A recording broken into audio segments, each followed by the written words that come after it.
వాకాడు మండలంలో ఫెంగల్ తుఫాన్ కారణంగా వర్షపాత నమోదు హెచ్చుతగ్గులుగా వస్తున్నందువలన జోరు వర్షాల్లో కూడా మండల ఎంపీడీఓ అన్నపూర్ణారావు, మండల ఎంఆర్ఓ రామయ్య ప్రజలను అప్రమత్తం చేస్తున్నారు. వాకాడు మండలం స్వర్ణముఖి బ్యారేజ్ దగ్గర నీటి నిల్వను గేట్ ద్వారా ఎత్తించి భగాళాఖాతానికి వదులుతున్నారు.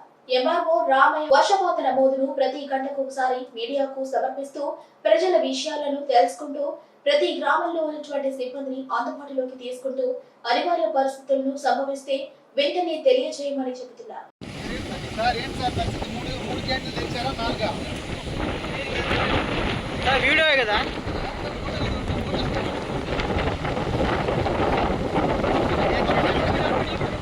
వాకాడు మండలంలో ఫెంగల్ తుఫాన్ కారణంగా వర్షపాత నమోదు హెచ్చుతగ్గులుగా వస్తున్నందువలన జోరు వర్షాల్లో కూడా మండల ఎంపీడీఓ అన్నపూర్ణారావు, మండల ఎంఆర్ఓ రామయ్య ప్రజలను అప్రమత్తం చేస్తున్నారు. వాకాడు మండలం స్వర్ణముఖి బ్యారేజ్ దగ్గర నీటి నిల్వను గేట్ ద్వారా ఎత్తించి భగాళాఖాతానికి వదులుతున్నారు.